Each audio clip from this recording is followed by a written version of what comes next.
Hey everybody, it's Emily from Arc Schooling, and today I'm going to be doing a book review for Hanna Homeschooler by Suki Wessling.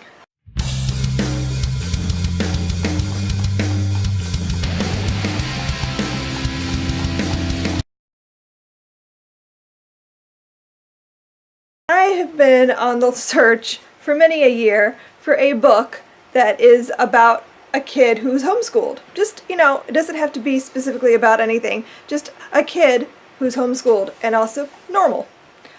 Shouldn't be too much to ask. There are at least 1 million children, I think it's like closer to 2 million at this point in the United States, that are homeschooled, so you would think that there would be books.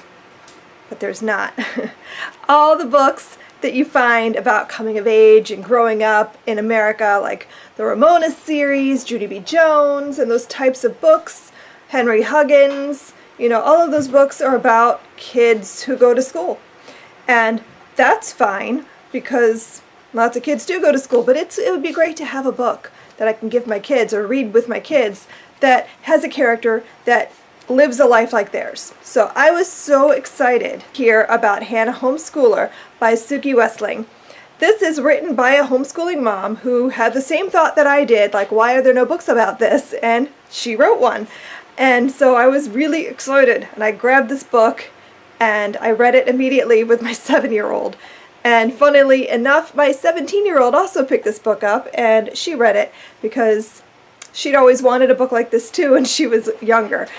This story is about a little girl named Hanna who is moving away from her home in the mountains with her parents to come, and they all are going to move in with her grandmother for a while her father is going back to school to become a nurse.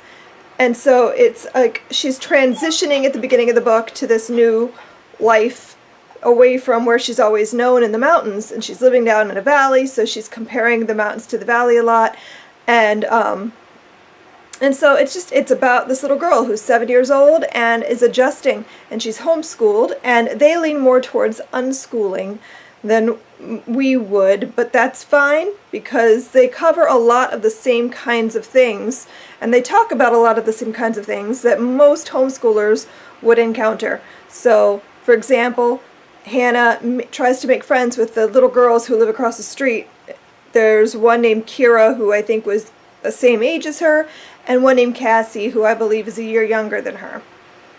And it talks about how, trying to be friends with kids who don't know what you're talking about, who are maybe a little bit mean and condescending, or, don't understand what homeschooling is and are just rude about it. And so you get some of that. You get, like, trying to figure out what grade you're in and that kind of stuff. So there's a lot of things that I think any homeschooler can relate to, which I thought was just great. So I found that there's lots of little rabbit trails in this book. Like I think in the first chapter she talks about making a family tree, so that's made us want to do that. So my daughter made her family tree, and there's different stuff in here, like they're Jewish in this book, and so they make challah. So we talked about what that means, because even though I grew up Jewish, I'm not technically, I'm Jewish, but I don't practice anymore, so my kids don't know what that stuff is. So I explained challah to my 7-year-old, and we talked about Hanukkah and that kind of stuff, and the differences between Hanukkah and Christmas, so it was really great topic to discuss. And we talked about, the differences between mountains and valleys, and why it would be snowing in the mountains but not in the valley, and all kinds of stuff. There was quite a few topics that come up. Hanna joins a co-op, and they have a history club, so they were talking about princesses and castles, and that happens to be one of my daughter's favorite topics, so of course that was exciting. So I found this book to be a really great book to give your 7 or 8-year-old child, or to read with them, so they can hear about a kid who might have a similar lifestyle to them. So I highly recommend it. I really hope that Suki Wessling is planning to make this a series, because that would be awesome. I would very much like to have more in the series. I think it would be fun to watch Hanna grow up, and, just like Ramona and Anne of Green Gables and all those characters that you follow as they grow up. I think it would be fun to have Hanna grow up and see what homeschooling, how it changes for her, because homeschooling a 7-year-old a little bit different than homeschooling a 12-year-old or a 16-year-old. So I think it would be really fun to see all of that as she progresses. So yeah. Anyway, I recommend this book if you've got homeschooled children. I recommend this book if you don't have children that are homeschooled, but maybe you know somebody. This would be a great way to introduce that to your children so they don't necessarily need to ask a bunch of weird questions to the homeschool kids down the road, because they get to see what this is like. And I think it's a really excellent introduction to that topic and to learning about what homeschooling is like.